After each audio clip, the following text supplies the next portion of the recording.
George the Tech Whittam is a global authority on VO recording technology and tech support for voice actors. He's known for a ton of things, including expertise in studio design, equipment setup, and acoustic solutions for voiceover professionals. Whittam's company, GeorgeThe.Tech, offers tech support, training, and engineering services. And George was our guest on episode 83 of the Atlanta Voiceover Studio and ProVoiceoverTraining.com podcast.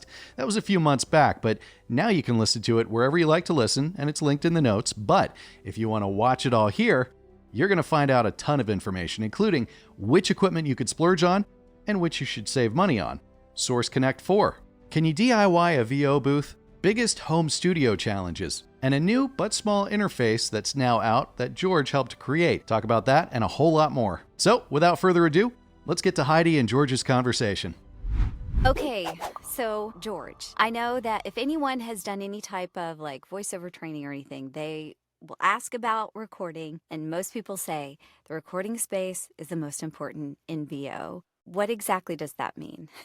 Well, that means that if you were to turn off all the lights in your studio and try to get good video, how would that look? Not so great, right? Right. So the lighting in your studio is the acoustics for your audio. So I think a lot of people that's more easy. It's easier to encapsulate or understand or conceptualize. Is that the big word of the day? Yeah. Conceptualize? Yeah. What that is. So like when you have poor lighting, doesn't matter how good your cameras are, you're never going to look great. The lighting's too bright, if the lighting is too dark, if the lighting isn't even and soft, and all the things we do to get good looking on camera, we will never get a great image. And it's the same exact thing with audio, but now we're talking about the acoustics instead of the lighting. And so it's a little bit harder to visualize because there is no visual aspect. And the other problem that happens often is there's basically a general understanding of what people think a booth should look like. And that generally has been created by booth companies that make these prefabricated wooden boxes wrapped in charcoal gray fabric and then glue a bunch of foam to it and call that a sound booth. So now everybody thinks that that's what a good sound booth would look like. And then they end up with a booth that doesn't sound very good because they don't understand what it actually takes to make it sound good. And this is why this is such a challenge for people. I think, and this is why we do what we do, because we just want to make sure we get rid of that negative aspect of their space. So whatever mic they buy, whether it's $100 or $3,000 plus, like the one you have, is going to sound good because they space must be tuned correctly to sound good. Yeah. And what is the most important thing in treating a space? So there's a couple main aspects. First of all, you have to get rid of the reverb, and that's really a problem in bigger rooms. So if you're trying to record your voiceover in your bedroom or your office or your dining room at your table or whatever your situation is, you need to get rid of all the reflections off the ceiling and the walls. You're going to get that echoey, reverberating sound. So that's the first thing you have to get rid of, because your studio mic is going to hear all that. It's going to hear your voice, and it's going to hear the things around you. Even though it's a directional mic pointing at your face, it's still going to hear the space around you. So that's the first thing. And then the second thing is when you're in a small space, which most voice actors, face it, usually start off in a closet or some kind of really small booth. You now have to deal with resonance. And that's like the fact that room has a constrained size and sound is going to be trapped inside. And it's going to reflect back and forth, left to right, front to back, and top to bottom. So now you've got these three directions where sound is resonating, and we need to stop that too. Thankfully, there are some now proven and easy products that some have helped develop, and others are just techniques, things that are known to work to fix that without a lot of guesswork and frustration. So it's gotten easier to fix, thankfully, thanks to a lot of experimenting and years of just seeing what works and what doesn't. And the reason why we've had to do all that is there's books on my shelf over here on acoustics, and none of them talk about voiceover booths. Wow. Not a single one. Yeah. There's no acoustician book or doctor of acoustics or architecture, professor from I have a great book that's a professor from Virginia Tech, from their my alma mater, their architecture school. I should have gone to the architect school there. That would have been awesome. But they don't ever talk about small rooms. And by small, meaning like smaller than a bedroom. A bedroom is considered a small room. They never talk about booths. So we really do have to figure this stuff out on our own, and that's what I've been doing. Yeah. So when someone is going to treat a space, do you recommend them try and do it themselves, or is that really something that is more important to get you or someone else to help them with? I mean, there's no harm in trying. I mean, a lot of the common things that people are probably going to do is put some moving blankets on the walls, right? And that works pretty well to get rid of reflections. So that's a cheap, easy fix, but they'll end up with a room that still has other problems. And it's those, you can take care of 80% of the problem very simply with just practical stuff, like your grandma's old quilts and comforters you don't use anymore and furniture blankets. You can do all that and get it 80 to 90% good and make a big difference. It's that last 10 to 20% of improvement that sometimes does take an expert to fine tune. You might luck into it. You might research into it. You might spend a lot of time watching, reading, talking to people. These are all ways to get to the finish line.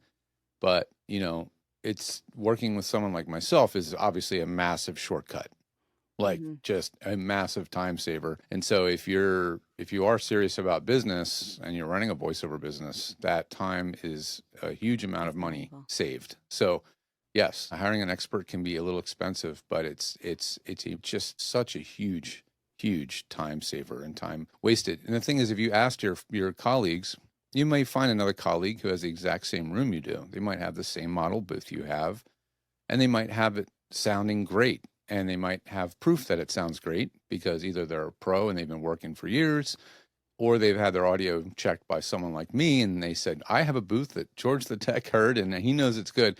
And then you go, okay, I'll do what you did.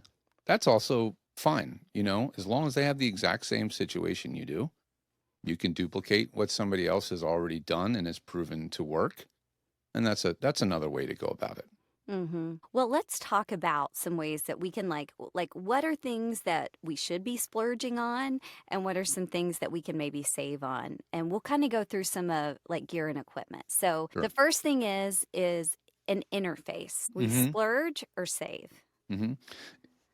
When you are, let's just say you are starting out and you don't own one yet, you need to have one. That's the first thing. And what's the interface? That's the connection that goes between the microphone, my little microphone here, and the computer. It provides all kinds of different services. A preamp for the microphone, phantom power for the microphone, converting of audio to digital, the AD, we call it the AD converter, is in there. Headphone amplifier is in there. There's a lot of stuff going on in that little box, right? It's very important. So you want to be spending probably between $150 to $250 on your first audio interface for something that I would consider to be good quality, that's going to last and be professional. And there's a lot that we know in the business that are proven, like the Focusrite Scarlett series. There's the Steinberg UR, and I think now it's the IOX. I think they changed the model name series. And there is the Yamaha AG series, which is pretty cool, a little more advanced in terms of controls. And there is the SSL2 series, which now has a Mark II, I think. These are all round $200 or less interfaces that all work fantastically well, have great sound quality. They all have varying features. Some are easier to use, some are less feature rich. Some do more, but they're more complicated. So there's a balance of different things. I would say the most straightforward that most voice actors start with as a starting off point is probably going to be a Scarlett Solo or something with a single microphone input channel on. Right. Yes, totally. Okay. Mic cable. Splurge or save? I would say splurge, but splurge wisely. So there are companies out there that have made a really good business out of fleecing people or out of their money, grossly overpricing their cables. I'm not going to slander any companies, but you know, they've been around for a really long time and their name comes up a lot when they're talking about cables. Let's just say it this way. There's two companies whose names start with M. One is bad and one is good. The one that I'll say is good is the M, meaning in Mogami. Mogami is known for very high quality audio cables.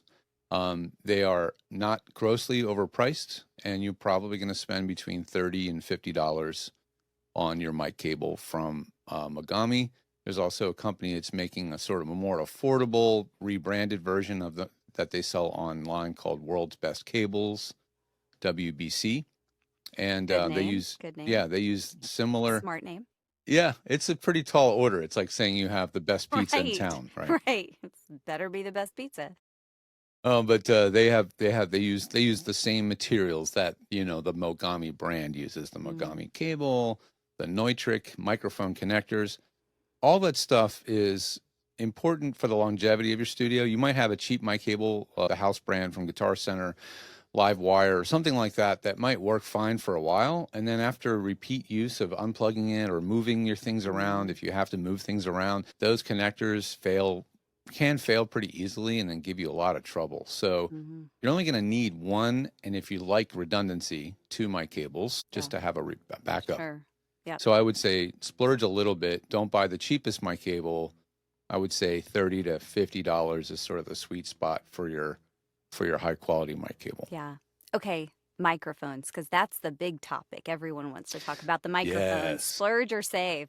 It is the sexiest thing in the studio, Yeah, the it is. microphone. Yeah, so there are unbelievable values nowadays in terms of microphone performance for the money, right? I mean, there's some, in fact, I have one on my desk right now, mounted to an arm because I had a guest lecture yesterday to talk about Source Connect, which we'll talk about later, I'm sure. But this one right here, this guy, the NT1A by Rode, Yeah. all Pretty. tangled up in wires here. So this is like their sort of, I don't know if they would call it their flagship, because I think they have more expensive mics. But this is sort of like their best all-rounder for a home studio, or for really any studio use. And because of their marketing, their marketing is fantastic, by the way. Rode is in Target and Best Buy. If that tells you anything. I don't think I knew that Rode was in Target. Wow. I couldn't believe it. I walked at a Target the other day in the middle of California, sort of place I've never even been to before, just to look for, I think, a Bluetooth earbud. And there on the shelf was Rode and Mackie. Wow. Mackie speakers and Rode mic arms and stuff because of podcasting. Oh, sure. And gaming. Podcasting and game streaming have brought that equipment into Target. Yeah. Crazy. It's amazing. So now if someone's like, I need a mic today, like, I'm like, well, do you have a mic emergency? Yeah. I'll run down to Best Buy because they will actually have a studio mic, which is crazy. But the Rode NT1 is an extremely good value proposition. They make a cheaper one called the Signature Series, which is like under $160, I think, for a very good mic. Yeah. Also in that price range, one of my all-time favorites is the Audio-Technica 2035. I have its brother, the 3035, its older sibling, which no longer is not that particular brand or model number no longer exists, but they have now called the 2035. And that one, I think, a lot of people talk about the AT2020 as a great entry-level mic, and it's not bad. It's $80 to $100.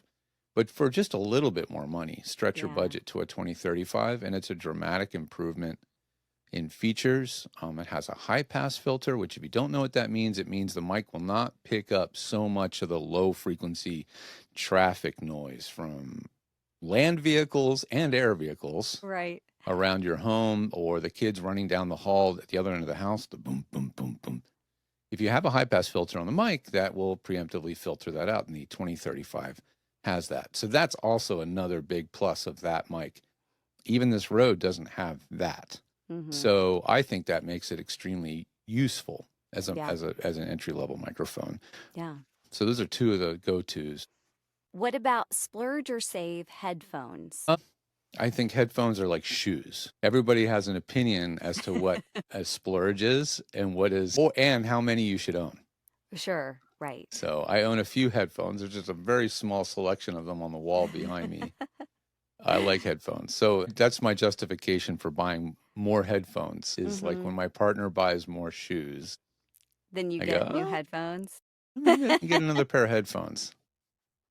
So with headphones, splurging, I would say splurging would be spending more than $200 on headphones. That would be splurge category. Yeah. There's a lot of headphones in the $300 to $400 range that are considered, audiophile grade. But also there's a lot of headphones in the $100 range that are considered still professional. So prices are weird with headphones, just like they are with shoes. I mean, you can get good, comfortable shoes for 60 or 300, right? So understanding what it is that makes them good, it means literally putting them on your head. You know, you don't go out asking random people on Facebook what is their favorite headphones. It's kind of pointless because they're all going to have their own reasoning, their own opinion. You'll walk away with a list of 4 to 5 different models. Maybe the advantage of that is now at least you have 5 things to compare when you go to a store. And this is one of those things you just either have to physically go to a store where they'll let you try them, which is kind of hard to find these days, or you have to end up buying them, trying them, and returning the ones you don't like. And one last little pro tip about headphones, their sound matures. They actually change the sound quality in the first 50 to 100 hours. Oh, wow. I Yes, didn't know it's that. called burn-in or wear-in. There's like a wearing-in period because headphones, inside the headphone is a little tiny little speaker, right? And there's a little thing to diaphragm and it moves, right? And the systems around that motion, there's a surround. It's like the suspension of your car for the speaker. And that gets more pliable. It becomes more compliant. It slightly softens as it gets used. They really And are like so, shoes. They are like yes, shoes. they need a break-in Yes, period. totally. They need to break in. And so that's actually a thing too. So like if you're really getting critical about headphones, how they sound, you have to break them in. And that can mean just literally plugging them into an iPhone or an iPod, or if you have one, or just your computer, start a playlist and put the headphones down and let them just do their thing for a night or two to burn them in before they will sound the way they're supposed to sound. So that's a crazy thing, right? Yeah. So they really are like shoes. They need time to be burned in, broken in, and used before you can make a judgment over whether you're going to like them or not. But the accuracy of the headphone is secondary to, I really think, to the comfort. Because you're going to be wearing them a lot. I totally agree. Because I've had some better headphones that sounded better, but they were so miserable to wear that I was like, I can't do it. I got to go. And these, I mean, there's stuff that's falling off of the ear thing. I have ear covers so it doesn't get on my skin. Those are the But they're Sonys, so right? comfortable. Yes, they're so Yeah. comfortable. Yeah, these are DT770s, which are old favorites. You can see the names almost worn off, right? Wow. And these are aftermarket ear pads that are even more plush and thick and soft with memory foam, and like these are ultra comfortable. But even the stock ear pads on them are great. Yeah. And then the ones I'm wearing, these are about 130 to 150. And then the ones I'm wearing now are Audio Technica. I'm sorry, they're not Audio Technica. These are Austrian Audio, which is a new name to the scene. Yeah. You know, they're I've heard of relatively them. unknown yet. Okay. Austrian Audio makes microphones and headphones, and these are the High X15s, which are in the same kind of $100 to $150 price range. Okay. So they're something to look at. They have a newer model called the X20, which I heard, and I like them even better than these. So maybe I'll upgrade to those. Yeah. Pick something that's comfortable. That's the way short version of a very long story about Right. headphones. Okay, something that is not like shoes. Splurge or save computer. Ooh, yes. I am pretty opinionated about computers for voiceover. Well, really, computers for recording yourself in your home studio. I'm very opinionated. So I'm definitely going to be pushing really hard on using a Macintosh computer because of their industrial design of their modern machines. The things they've made in the last 5 years is really on another level because they have figured out how to make a computer that's fast and also silent. And that's never been possible without their latest chip development. And it's basically because their computers are basically a monster beefed up iPhone, right? The chips inside are really started in an iPhone, and then they just get expanded in feature set to be able to work on a computer. Yeah. So now they have a display attached, and they have a keyboard and all this stuff. But really, the brains of these computers is really just a beefed up iPhone, which is kind of mind-blowing. But it means that they're extremely battery efficient. They're extremely quiet or silent. The MacBook Airs are silent. Yeah. And the next thing you were going to say, if you're not a Mac person, is I don't like Apple, which I get that. Some people don't like Apple. They just don't like them. That's okay. I mean, I get that. If that's you, then search for an alternative Windows computer that is fanless that has all the same features, the same level of performance, and the same price point, you probably end up spending more on that one. You know, you can get the entry point MacBook Air laptop right now from Apple directly, full price, $999. That's not cheap, I understand. I know there's very cheap Windows PCs out there, but you're going to have fan noise, you're going to have software issues, you're going to have driver conflicts because Windows systems are much more difficult to deal with. With sound drivers, it takes a higher level of understanding, knowledge, and patience to make them work reliably, especially when it comes time to share your audio device between applications. Yeah. Windows systems are far more of a hassle. They don't want you to be in Adobe Audition while you're in Zoom, for example. This is a very common problem. Without a little bit of experimentation, it can be tough to get those to work together. Mac lets all that happen seamlessly. Mac also lets your webcam share between apps seamlessly, which may not be that much of a thing for a voice actor, but it's becoming more and more of a thing. There's webcams are being used more and more often for more things. And in a Windows environment, it's much harder to share your webcam between applications. So if you're really on a budget, but you really want to get your first Mac, a Mac Mini M1, which is the first generation, which is still what I'm using today. It's what I'm using right now.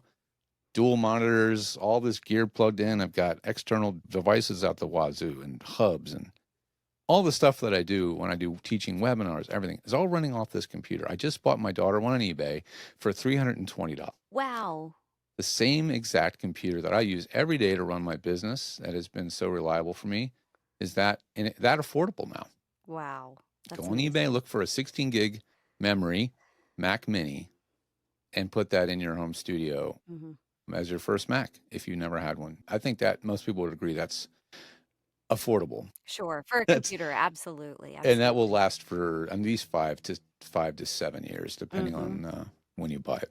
Yeah. Okay. What about a DAW, splurge or save? This is one area you can definitely save. I mean, there is really no argument against using Audacity for almost any voice actor. It could be the only DAW you ever use. Now, the reason I don't say that's my absolute favorite is I'm always reticent to recommend totally free software because that means there's not going to be a team of people to support you when you have issues. You're not going to have a direct access to a support tech. You're going to have to rely on a community of people, and they don't know your computer. They don't know what system you're using. They don't know what hardware you're using. They don't know what you've already tried, on and on and on.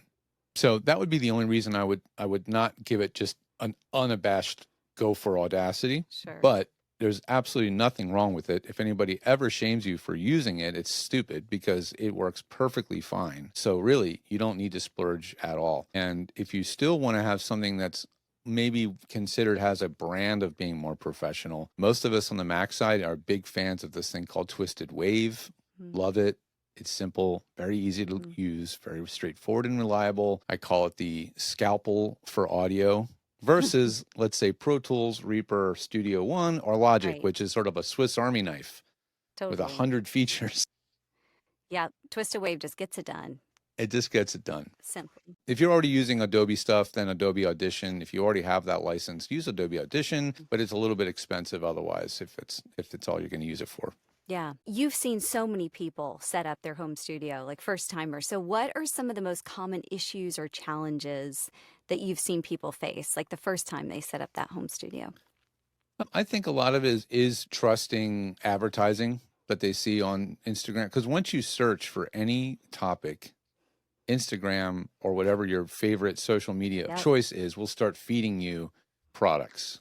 And they look really cool because the algorithms are incredible. The advertising algorithms will start feeding you information and you will be tempted to buy the things that look like what studio people use. And you won't know how to properly set them up. You won't know which way the microphone's supposed to face. You won't know that thing that looks like an instant acoustic treatment solution ends up not doing the job, on and on and on. So that's a common one. It's just buying a package because it's really affordable and it has a lot of reviews on Amazon, right? So that's one. I would say another one would be getting advice just from the wrong places. You know, getting in a Facebook group and it becomes a little bit of an echo chamber and you don't know who are the authorities in those rooms that are really the most trustworthy. Thankfully, there usually are a few good do-gooders in that room who will say, I use this, but you should ask somebody else that's a pro. And they will often, and the reason why I even see these conversations is I get tagged. Because they tag you. Yeah, so I'll see George the Tech Widom tagged in Facebook, and then I'll look once in a while, look at my notifications and scroll. Oh, there's a tag. I should see what they're talking about and, and speak up. That's the only way you're going to really know you're getting vetted, good, useful information, or getting it, or literally talking to somebody one-on-one who does this all day long, every day, right? Otherwise, yeah, getting it from the community, you might luck into something that works. You might get something that is good enough for the very bottom end of the business, the Fiverr work and things like that, but you may end up getting steered wrong, just buying a lot of extra junk you don't need and then not knowing how to use it. Right, right. A lot of people ask this when they first get started in voiceover. What's the best microphone for my voice? What is the best microphone for my voice? Is there a way, especially newbies, because it's like, they don't exactly know how it should sound anyways. And so is there a way that maybe, not a DIY, but kind of how can someone figure out what the best microphone for their voice is? Yeah, so microphones are what we call voiced, meaning that they're not an accurate representation of sound. They are trying to be tasteful, and each manufacturer and each designer has their own opinion of what that should sound like. And their opinion may not match my opinion. For example, the mic I'm using right now, I didn't like the way it sounded exactly, so I changed its sound by using something called EQ. And so that's something that comes with a lot of experience and listening and knowing what things should sound like. But you don't want to have to get a mic that necessarily will need a lot of work to sound good, right? And so the thing is, the microphones, for example, the microphones I've recommended, none of them are radically different from each other or have any what we would call character or vintage vibes or anything. They're just designed to be, they're not really, the word accurate is not exactly the right word. They are accurate, but they just have a sound that is familiar to voiceover. They just have, when you put it up in front of a voice, they represent a very realistic sound of that voice the way we would want to be heard. Sometimes, though, a microphone may be too sensitive to certain frequencies. And the most common problem for folks is sibilance. So a lot of affordable microphones, including the Rode NT1 series and many others, they will, even including some expensive mics like the Neumann TLM 103, they will boost sibilant frequencies, which are those strong S's that stick out in some people's voices. The way they push their S's, the way they shape their tongue, their teeth, all these things can lead to strong sibilants. And so those mics may end up exaggerating that. They actually are increasing the sensitivity in the range you don't want it to. So that takes experimentation or talking to an engineer who has used a lot of microphones and then has figured out that certain microphones work well with certain voices.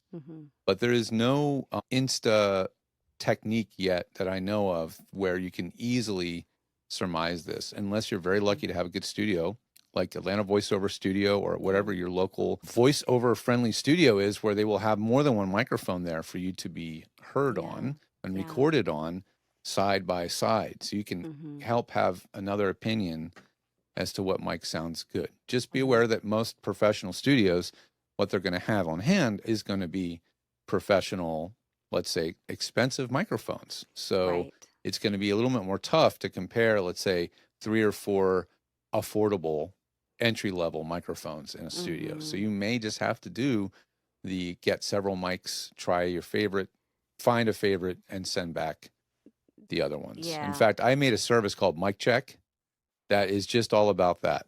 Someone has several mics. They can't quite pick out what the differences are. Because let's face it, sometimes the differences are so subtle there is no difference.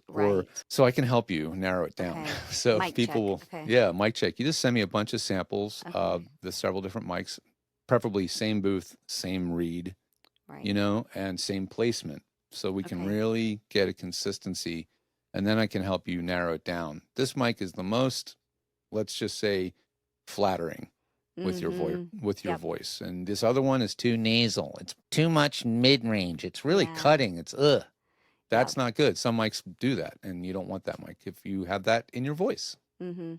I'll put a link in the show notes if anybody's interested in doing the mic check. Yeah, it's $75. Yeah. It's sort of like my sound check service, which is Mm-hmm. really meant for just one sound, one sample, Mm-hmm. but expanding that to be able to compare a bunch of different microphones or Yep. even a bunch of mic technique. You Mm-hmm. might have one mic, but want to know why does it sound different when I'm this close versus this far away, and which one sounds better? And then you can send a bunch of different mic techniques and samples of different methods, and I will listen to them and give you notes. Yeah. Okay. I want to get through a couple more things, but we have gotten so much. We're already talking about so much, so I love this. So let's jump to Source Connect 4 because that is a big topic right now. Yeah, And it they just is. rolled it out. What can you tell us, like, what do we need to know, I guess, basically about Source Connect 4? Well, it's good timing. We just taught a webinar with Robert Yeah. Marshall from Source Elements yesterday. So we have a great class on this, which you can stream on demand for $29, and it will answer a lot of detail. Okay. But I will say for right now, what you need to know is that if you own Source Connect 3.9 subscription, then you already have 4. All you have to do is just go to the account and upgrade to 4. You don't lose 3. In fact, you really need to have, if you want to be ready, you really have to have both 3.9 and 4. Yeah. And they don't replace each other. They're in their own different universes. 3.9 uses older systems and technology. 4 uses new technology. The two don't talk to each other directly. So you can't have only 4 and expect to connect to a studio with 3.9. So there's going to be a long period of time, months or years, maybe a year or two, where the voice actor who wants to have all the tools in their toolbox is going to have 3.9 and 4. And one is not instantly a replacement for the other. Right. So I will say that much. You really have to have both. If you are a Source Connect ready client, or talent, sorry. If you're a Source Connect ready talent, meaning you're doing work that you're auditioning for work that requires it. You're seeing it on scripts. You probably have an agent, or you're vying for one, or you're doing commercial, national ad campaigns, things like this, where Source Connect is used regularly. Yes, it's a no-brainer. It's time to do that upgrade and get up to speed. And again, the video we did really walks through every aspect of that and really gets into the details. But it's easier for the talent to use, and it's easier for the production to use. Yeah. So I think that's going to make it, once productions and studios add it to their productions workflow, it's going to make things easier. What it also makes much easier is ensemble reads. So it's way easier to have multiple talent in on one session, and for the production on the other end to run that. That used to be extremely complicated. And so that's gotten much, much easier. So yeah, it's fully out there. It's fully baked. It's going to be a while before the big boys of the production world that are going to, before they're going to start making it mandatory.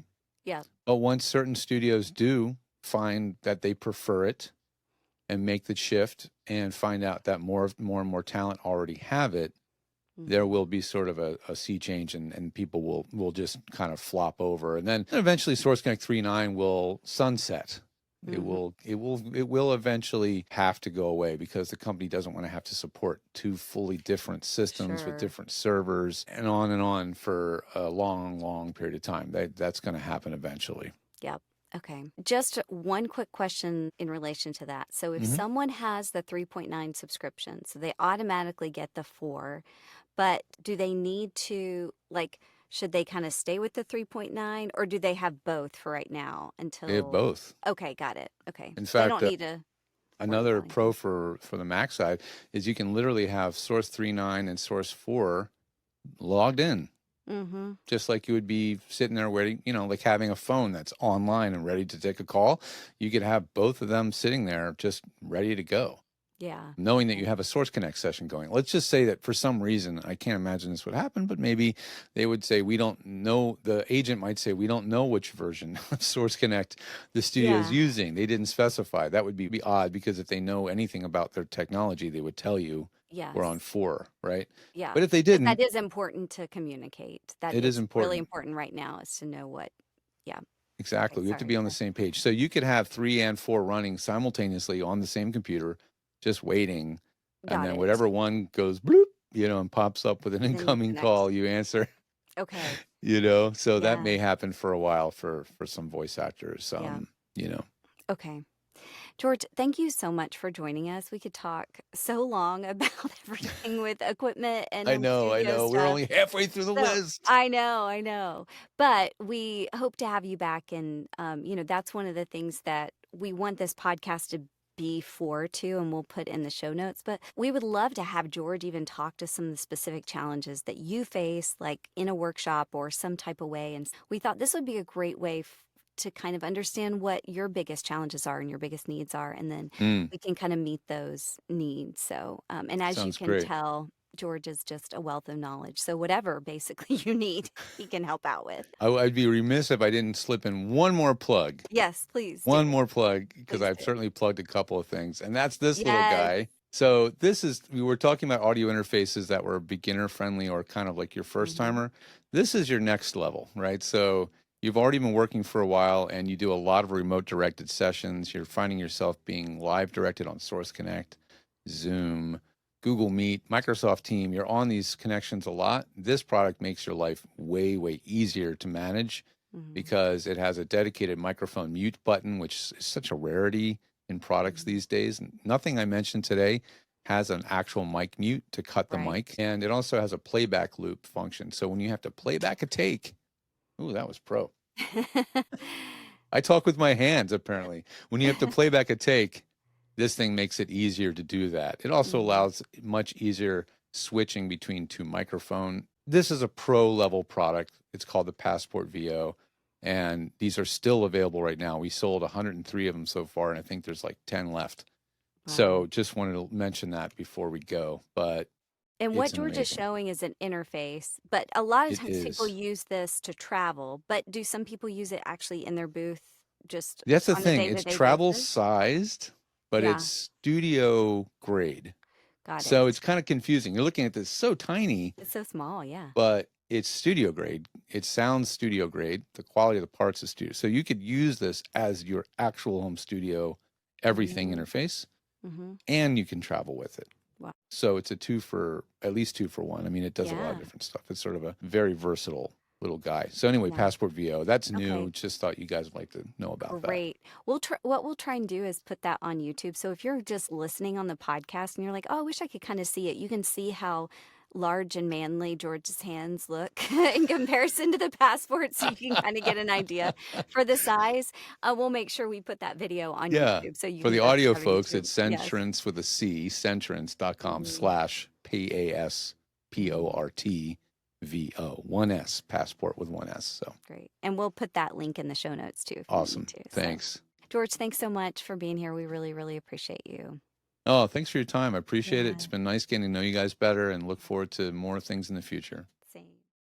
Atlanta Voiceover Studio and ProVoiceOverTraining.com are here to equip, elevate, and inspire you in your voiceover journey, giving you the tools and resources you need to create the voiceover career you want. Remember, you're building a voiceover business. Think outside the box. Cheers to your success.